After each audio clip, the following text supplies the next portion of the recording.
അപ്പോൾ വീണ്ടും cricket world cup വന്നിരിക്കുകയാണ്. 2020 വേൾഡ് കപ്പ് 2024 ഹോസ്റ്റ് ചെയ്യപ്പെടുന്നത് വെസ്റ്റ് ഇൻഡീസിലും അമേരിക്കയിലും വെച്ചിട്ടാണ് കളി നടക്കുന്നത്. അപ്പോൾ അതിൻ്റെതായ കാലാവസ്ഥയുടെ പ്രശ്നങ്ങളൊക്കെ നമുക്കവിടെ കാണാൻ പറ്റുന്നുണ്ട്. കളിക്കാരുടെ മുഖത്തൊന്നും വലിയ സന്തോഷമൊന്നുമില്ല. ക്ലൈമറ്റ് ചേഞ്ചസിൻ്റെ ആയിരിക്കണം, എല്ലാവരും ഒരു ഡിപ്രഷൻ അടിച്ച പോലെയാണ് കളിക്കുന്നത്.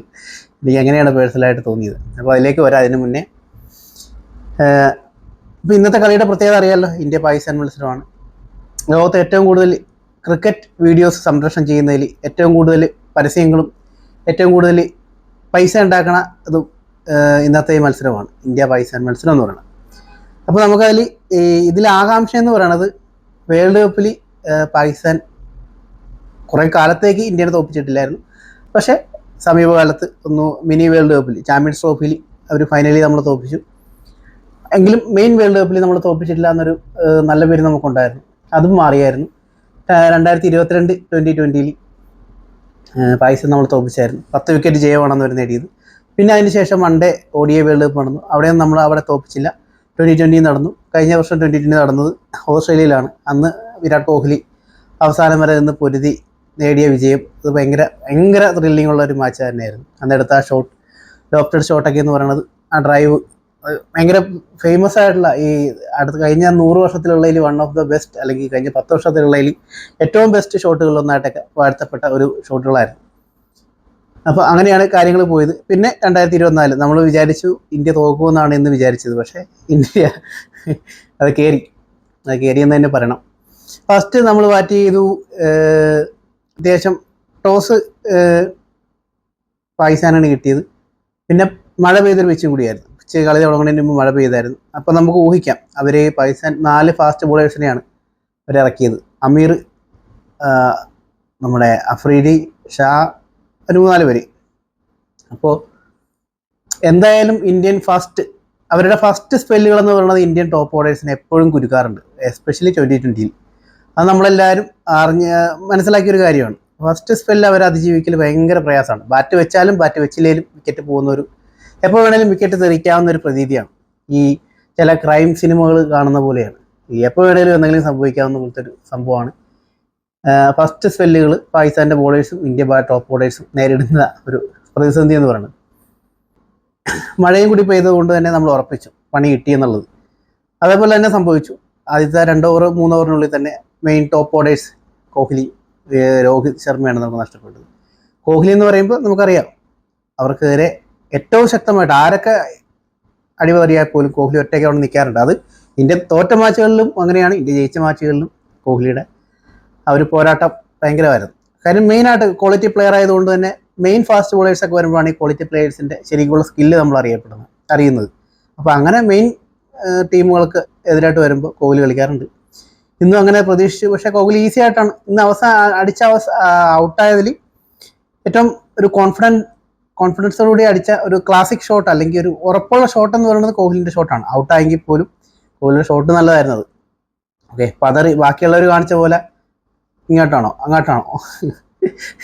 ഇപ്പോൾ ഈ മഴയത്ത് ചില മരങ്ങൾ ഇങ്ങനെ ആടി നിൽക്കുന്ന പോലെയാണ് ഇന്ന് ബാക്കിയുള്ളവരൊക്കെ ഔട്ടായത്. പക്ഷേ കോഹ്ലി അവിടെ മാന്യമായിട്ട് നല്ല ക്ലാസ് ഷോട്ട് തന്നെ കളിച്ചിട്ട് തന്നെ ഔട്ടായത്. അതാണ് പുള്ളിയുടെ ഒരു കോൺഫിഡൻസ് എന്ന് പറയുന്നത്. ക്ലാസ് പ്ലെയേഴ്സ് ലോകത്തിലെ ഏത് ബോളർ വന്നെറിഞ്ഞാലും അവർ കളിക്കും. അവരുടെ അടി പതറിയില്ല, ഫ്രണ്ട് ഫുട്ട് ഇളകാൻ പറ്റിയില്ല. സച്ചിൻ്റെ ഫ്രണ്ട് ഫുട്ട് ഒരിക്കലും ഒരു മനുഷ്യനെ ഇളക്കാൻ പറ്റിയില്ല. അത്ര പലരുടെയും ഫ്രണ്ട് ഫുട്ട് ഇളക്കിയിട്ടുണ്ട്. സച്ചിൻ്റെ ഫ്രണ്ട് ഫുട്ട് ഒരിക്കലും ഇളക്കിയില്ല. അതാണ് അയാൾ പരിശീലിച്ചെടുത്ത ബാറ്റിങ്ങിൻ്റെ ആ ഒരു ലെവൽ, ആഴം. അതാണ് കോഹ്ലിയുടെയും ഫ്രണ്ട് ഫുട്ട് ഇളക്കൽ നടക്കണ കാര്യമല്ല. ഓക്കെ, ബാക്കി പലരുടെയും ഫ്രണ്ട് ഫുട്ട് ഇളക്കാം. ഫ്രണ്ട് ഫുട്ട് ഇളകി എന്ന് പറഞ്ഞു കഴിഞ്ഞാൽ തീർന്നു, അവൻ്റെ പരിപ്പിളകി എന്ന് പറഞ്ഞു വെച്ചാൽ മതി. അപ്പോൾ അതാണ് അതിനെപ്പറ്റി പറയാനുള്ളത്. ബാക്കി കളിയിലേക്ക് വരുമ്പോൾ ഇതിന് ശേഷം ഋഷഭ് പന്തിൻ്റെ കാര്യം പറയുമ്പോൾ സഞ്ജുവിന് വേണ്ടി കുറേ ആൾക്കാരോട് വാദിക്കുന്നുണ്ട്. ഋഷഭ് പന്തിൻ്റെ ഒരു മിസ്റ്റേക്ക് വരാൻ, ഋഷഭ് പന്ത് ഒന്ന് പെട്ടെന്ന് ഔട്ടാകാൻ വേണ്ടി കാത്തിരിക്കണ കേരളത്തിലെ ഭൂരിഭാഗം ക്രിക്കറ്റ് പ്രേമികളുണ്ട്. ഇവർ ക്രിക്കറ്റ് പ്രേമികളാണെന്ന് എനിക്ക് സംശയമുണ്ട്. ഒന്നാമത്തെ കാര്യം, ഇവർ കൂടുതലും ഈ പ്രാദേശികവാദികളാണ്. ക്രിക്കറ്റ് എത്രത്തോളം മനസ്സിലാക്കിയിട്ടാണ് ഇവർ ക്രിക്കറ്റിനെ ഇഷ്ടപ്പെടുന്നതെന്ന് എനിക്കറിയില്ല. ഇവിടുത്തെ രാഷ്ട്രീയക്കാർ തുടങ്ങി എല്ലാ ആൾക്കാരും സഞ്ജുവിൻ്റെ ഇങ്ങനെ വെറുതെ വാഴ്ത്തിക്കൊണ്ടിരിക്കുകയാണ്. വെറുതെ എന്ന് പറഞ്ഞാൽ അത്ര മോശമായതുകൊണ്ടല്ല, അതിനേക്കാളും വലിയ പ്ലെയേഴ്സ് അവിടെ കളിക്കുന്നുണ്ട്. അതൊന്നും കാണാണ്ട് സഞ്ജുവിന് എത്രയോ അവസരങ്ങൾ കിട്ടി. സഞ്ജു കളിക്കുന്നുണ്ടാവും, പക്ഷേ ഇത് അവസരങ്ങൾ കിട്ടുമ്പോൾ കളിക്കണ്ടേ, നമുക്ക് രാജ്യം ജയിക്കണ്ടേ. അല്ലാണ്ട് നമ്മുടെ നാട്ടിൽ നിന്ന് ഒരുത്തം പോയി ബാക്കി എന്തെങ്കിലും നടക്കട്ടെ എന്നുള്ള രീതിയിലല്ലല്ലോ നമ്മൾ കളി കാണുന്നത്. ഇന്ത്യ ജയിച്ചു എന്നുള്ളതാണ്, അല്ലാണ്ട് സഞ്ജു എത്ര അടിച്ചെന്നുള്ളതല്ല. ഇന്ത്യ ജയിക്കുമ്പോൾ സഞ്ജു കൂടെ അടിച്ചാൽ സന്തോഷം, അത്രേ ഉള്ളൂ. ഇനി ഇന്ത്യ തോക്കുമ്പോഴും സഞ്ജു കളിച്ചിട്ടുണ്ടെങ്കിൽ നമുക്ക് ഓക്കെയാണ്. ഇത് ഒന്നുമില്ലാത്ത അവസ്ഥയിൽ ഇങ്ങനെ പോയിക്കൊണ്ടിരിക്കണം, അത് ശരിയല്ലാത്ത പരിപാടി. കാര്യം പ്ലെയേഴ്സ് ഇന്ന് അവൈലബിൾ ആണ്, അത്രയും നല്ല ക്വാളിറ്റി പ്ലെയേഴ്സ് അവൈലബിൾ ആണ്. കോൺഫിഡൻറ്റോടുകൂടി ഷോട്ട് കളിക്കുന്ന ആൾക്കാർ അവൈലബിൾ ആണ്.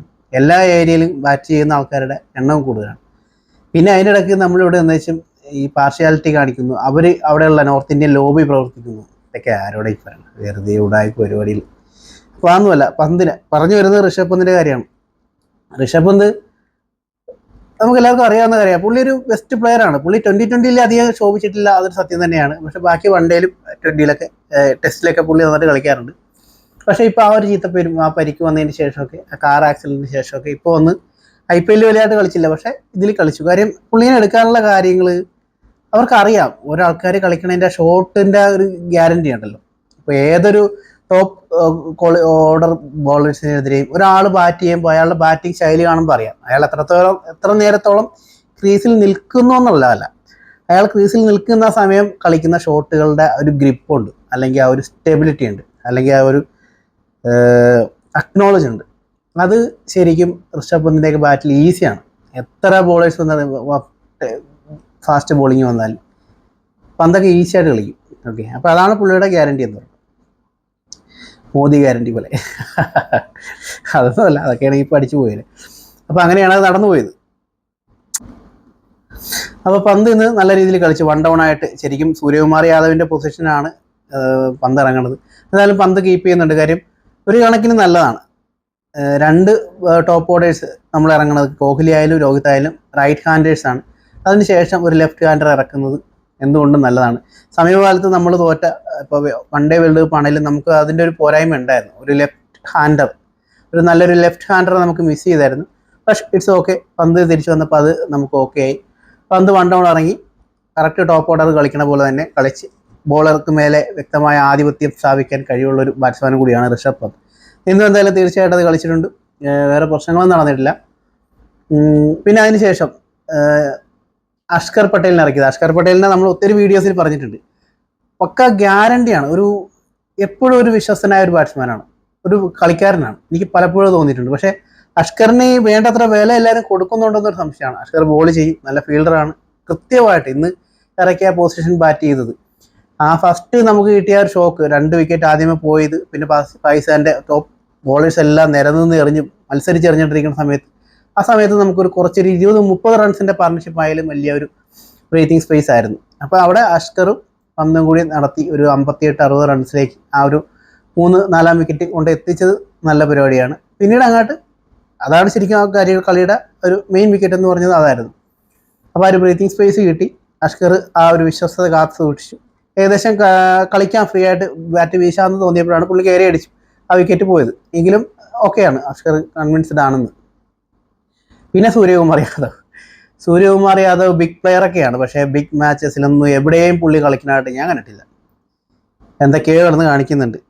പിന്നെ പിച്ചിൻ്റെ പ്രശ്നം, ഇപ്പോൾ ഇന്നത്തെ പിച്ച് മഴ പെയ്തുകൊണ്ട് ഈ അത്യാവശ്യം കണ്ടം കളി കളിക്കുന്ന ആൾക്കാർക്കാണ് സാധ്യതയുള്ളത്. ക്ലാസ് പ്ലെയേഴ്സൊക്കെ ഇന്നത്തെ ദിവസം പെട്ടുപോകും. കാര്യം മഴ പെയ്തു കഴിഞ്ഞാൽ പിന്നെ കളിക്കുന്നത് നമ്മുടെ ധോണി, ഗംഭീർ, വീരേന്ദ്ര സെഹ്വാഗ്, ഋഷഭ് പന്ത്, ആൻഡ്രൂ സൈമൺസ്, ഇങ്ങനെ കുറച്ച് കളിക്കുന്ന ആൾക്കാരുണ്ട്, ഏത് പിച്ചിലും കളിക്കുന്ന ആൾക്കാർ. ആ ഒരു ശൈലി കീപ്പ് ചെയ്യുന്നവർക്ക് കുറച്ചും കൂടി ഈസിയാണ്. അല്ലാണ്ട് ക്ലാസ് പ്ലെയേഴ്സ്, ഇപ്പോൾ രോഹിത് ശർമ്മയ്ക്ക് ഈ പിച്ചിൽ കളിക്കാൻ പറ്റും. പക്ഷേ രോഹിത് ശർമ്മയുടെ പ്രശ്നം, ഏത് പിച്ചിലായാലും രോഹിത് ശർമ്മ കളിക്കും, അതിനൊരു ടാലൻ്റ് ഉണ്ട്. പ്രശ്നം എന്ന് പറഞ്ഞാൽ പുള്ളി ഫിറ്റല്ല. പുള്ളി ഇന്നത്തെ പിച്ചിലും പുള്ളിക്ക് നിന്നെടുത്ത് ഈസിയായിട്ട് കളിക്കാം. പക്ഷേ പുള്ളി ഫിറ്റല്ലാണ്ട് വരുമ്പോൾ പുള്ളി വീശണമെന്ന് 2 കൊണ്ടില്ലെങ്കിൽ നടു ഉളുക്കി അവിടെ ഇവിടെ വേദന എന്ന് പറഞ്ഞ് പുള്ളി നൈസായിട്ട് ഇങ്ങനെ ഓടിയും. അവിടെ വീശണത് കിട്ടിയില്ല, ഇവിടെ വീശണത് കിട്ടത്തില്ല. പുള്ളി അവസാനം ശരീരം വയ്യാണ്ടാക്കിയായി. വിക്കറ്റ് വലിച്ചെറിയലാണ് പുള്ളിയുടെ സ്ഥിരം പരിപാടി ഇങ്ങനെയുള്ള പിച്ചുകളിൽ. ശരിക്കും പുള്ളിക്ക് ഇന്നത്തെ ഇങ്ങനെയുള്ള പിച്ചുകളിൽ ബാക്കി ആരേക്കാളും ഈസിയായിട്ട് സ്കോർ ചെയ്യാനുള്ള ഭയങ്കര ടാലൻ്റ് ഉണ്ട്. അത് പുള്ളി കളിക്കുന്നില്ല. പുള്ളിയുടെ ഫിറ്റ്നസ്സും കൂടി ഉണ്ടെങ്കിൽ ഓക്കെയാണ്. ഇനി ഞാൻ ആലോചിച്ചിട്ടുണ്ട്, പുള്ളിയുടെ ഒരു ടാലൻറ്റ് ചിലപ്പോൾ വേറെ ഏതെങ്കിലും പ്ലെയറിനാണെങ്കിൽ, ഫിറ്റായിട്ടുള്ളൊരു പ്ലെയറിനാണെങ്കിൽ ചിലപ്പോൾ കുറച്ചും കൂടി കയറിപ്പോയേനെ. അതേപോലെയാണ് സൂര്യകുമാർ യാദവും. ഇന്നത്തെ ഇതേപോലത്തെ പിച്ച് ഇങ്ങോട്ട് എറിയുമ്പോൾ അങ്ങോട്ട് പോകുന്നു, ഇതൊക്കെ വന്നു കഴിയുമ്പോൾ തന്നെ പണി വിട്ടുപോകും. സൂര്യകുമാർ യാദവ് ഇന്ന് കുറേ തിരുവാതിര കളിച്ച് കിടക്കുന്നു. കഴിഞ്ഞ വേൾഡ് കപ്പ് ഫൈനലിൻ്റെ ബാക്കി തിരുവാതിര ഇന്നായിരുന്നു സുഹൃത്തുക്കളെ, ഇന്നായിരുന്നു. അപ്പോൾ അതങ്ങനെ നടന്നു. പിന്നെ ബാക്കി ഇങ്ങനെ തിരുതിര പോകുമായിരുന്നു. പിന്നെ അതിനിടയ്ക്ക് അമീർ, അവരുടെ അമീറിൻ്റെ, നമ്മുടെ മുഹമ്മദ് അമീറിൻ്റെ എറി, എൻ്റെ പൊന്നോ എജ്ജാതി എറിയ. അവൻ എന്നാൽ കോഴയിൽ പുറത്ത് പോയിട്ട് തിരിച്ചു വന്ന് എത്ര വർഷത്തിന് ശേഷം വീണ്ടും തിരിച്ചു വന്ന് വീണ്ടും അതേ ഫോം കീപ്പ് ചെയ്യണത്. എമ്മാതിരി ബോളറാണ് പുള്ളി. ഇന്ത്യയിലൊക്കെ ആയിരുന്നു ഞാൻ ആലോചിച്ചിട്ടുണ്ട്. ഇവിടെ പൂവിട്ട് പൂജിച്ചേനെ അവനെ. എജ്ജാതി എറി അറിയണത്. അവൻ്റെ ബോളെ തൊട്ടാലും തൊട്ടിലേലും വിക്കറ്റ് പോകും. അങ്ങനെയാണ് ഇൻസിങ് ഔട്ട് സ്വിങ് കയറി വരുന്നത്. ജഡേജയൊക്കെ വിക്കറ്റ് പോയത് പുള്ളി പോലും അറിഞ്ഞിട്ടില്ല. ബാറ്റായിട്ട് വന്ന് ബോൾ കൊണ്ട് അങ്ങോട്ട് പോകുമായിരുന്നു. അതായിരുന്നു ശരിക്കും പരിപാടി.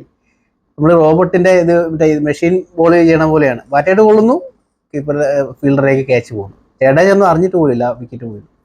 അല്ലാണ്ട് ഋഷഭ് പന്തും ഇന്ന് കുറേ വീശിയതൊക്കെ കുറേ ചാൻസുകൾ കൊടുത്തായിരുന്നു അമീറിൻ്റെ. ഇതിന് മുന്നേ 2-3 വിക്കറ്റ് ചിലപ്പോൾ കിട്ടിപ്പോയിരുന്നു. പക്ഷേ അവരുടെ പാകിസ്ഥാൻ്റെ ഫീൽഡിങ് നമുക്കറിയാമല്ലോ. മടിയന്മാരാണെങ്കിൽ ലോക മടിയന്മാരാണ്. കളിക്കാൻ തുടങ്ങിയ അവർ കളിക്കും. പക്ഷേ ഇന്ന് അത്യാവശ്യമൊക്കെ അവസാനമൊക്കെ നല്ല രീതിയിൽ അവർ ഒത്തിരി ക്യാച്ചൊക്കെ എടുത്ത് നല്ല രീതിയിൽ ഫീൽഡൊക്കെ ചെയ്തിട്ടുണ്ട്. ചില സമയത്ത് ഇങ്ങനെയൊക്കെയാണ് അവരുടെ രീതികൾ. അപ്പോൾ എന്തായാലും കളിച്ചു, അടിപൊളിയായിരുന്നു. പിന്നെ എനിക്ക് ഇഷ്ടപ്പെട്ടത് അർഷദീപ് സിംഗിൻ്റെ ബാറ്റിംഗാണ്. വളരെ കണ്ണിങ് ആയിട്ട് വളരെ ബുദ്ധിയുള്ള ഒരാളെങ്ങനെ ബാറ്റ് ചെയ്യുന്നു അതിൻ്റെതായ എല്ലാ രീതികളും പുള്ളി അവിടെ കാണിച്ചു. പുള്ളി വന്ന് നിന്ന് കുറച്ച് നേരം കഴിഞ്ഞപ്പോൾ പുള്ളി കളിച്ച ഷോട്ടുകൾ, ഒരു ഷോട്ടൊക്കെ എടുത്തത് ആ മിഡ് ഓഫിലേക്ക് എടുത്തൊരു ഷോട്ടും അത് നല്ല ഷോട്ടായിരുന്നു.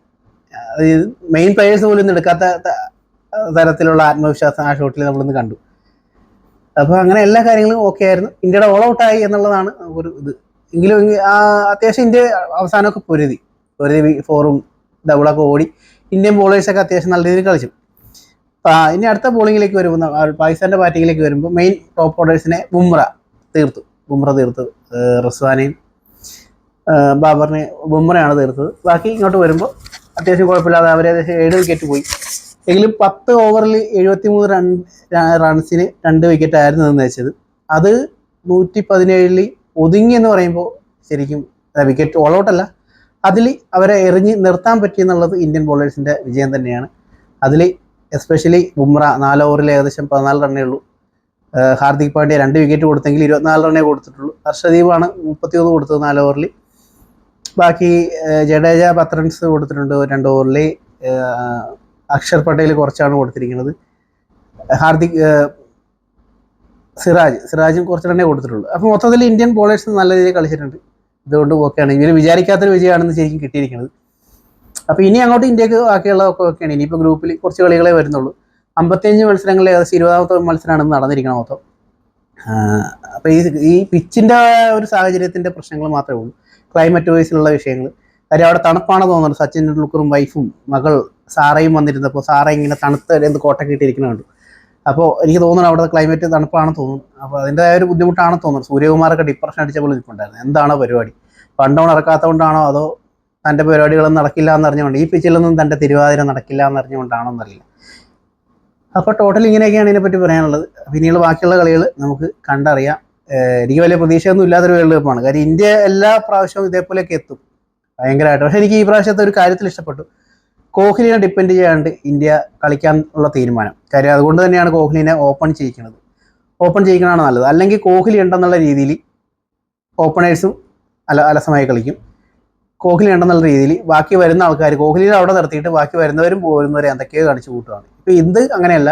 ഇന്ത്യയുടെ ബാറ്റിംഗ് അത്യാവശ്യം ഡെപ്ത് ഉണ്ടായിരുന്നു. കോഹ്ലി രോഹിത് ശർമ്മ പോയതിന് ശേഷവും ഋഷഭ് പന്ത്, അക്ഷർ പട്ടേലിൻ്റെ ഈ പ്രൊമോഷൻ ഡൗൺ 8th പൊസിഷനിൽ നിന്നും ടീമിൻ്റെ അവസ്ഥ മനസ്സിലാക്കി ആ ഒരു പ്രൊമോഷൻ കൊടുത്തത് അക്ഷർ പട്ടേലിന് കുറച്ച് നല്ലതാണ്. അത് ഇന്ത്യ ഇനിയും അത് ചെയ്യേണ്ടിയിരിക്കുന്നു, അങ്ങനത്തെ ഒരു സപ്പോർട്ടെന്ന് പറഞ്ഞത്. അത് പേഴ്സണലി അക്ഷർ പട്ടേലിനും ഓക്കെയാണ്, ഇന്ത്യൻ ടീമിനും ഒരു ഗുണമായിരിക്കും. പിന്നെ ബാക്കി വന്ന കാര്യങ്ങളൊക്കെ എല്ലാം ഓക്കെയാണ്. അപ്പോൾ ഏകദേശം 8-9 വിക്കറ്റ് വരെ ഇന്ത്യയുടെ നല്ല രീതിയിൽ ഡെപ്തുള്ള ബാറ്റിങ്ങിലാണ് ഇന്ന് കളി പോയത്. അതുകൊണ്ടാണ് ഇന്ത്യ അവസാനം വരെ എന്തൊക്കെയോ റൺസ് ഇങ്ങനെ എടുത്തേണ്ടിരുന്നു. ആദ്യമൊക്കെ വിക്കറ്റ് പോയെങ്കിലും വരുന്നവരും പോകുന്നവരൊക്കെ എന്തൊക്കെയോ റൺസ് എടുത്താണ് അവിടെ വരെ എത്തിയത്. അപ്പോൾ എന്തായാലും വലിയ എക്സൈറ്റ്മെൻ്റ് ആയിട്ടുള്ളൊരു വിന്നൊന്നുമല്ല, എങ്കിലും വിന്നാണ്, നല്ല വിന്നാണ്. ഇന്ത്യ ജയിച്ചത് ഇഷ്ടപ്പെട്ടു. അത് ബാക്കി ദിവസങ്ങളിൽ ബാക്കി വീഡിയോസൊക്കെ ഇട്ട് നമുക്ക് കാണാം. ബൈ.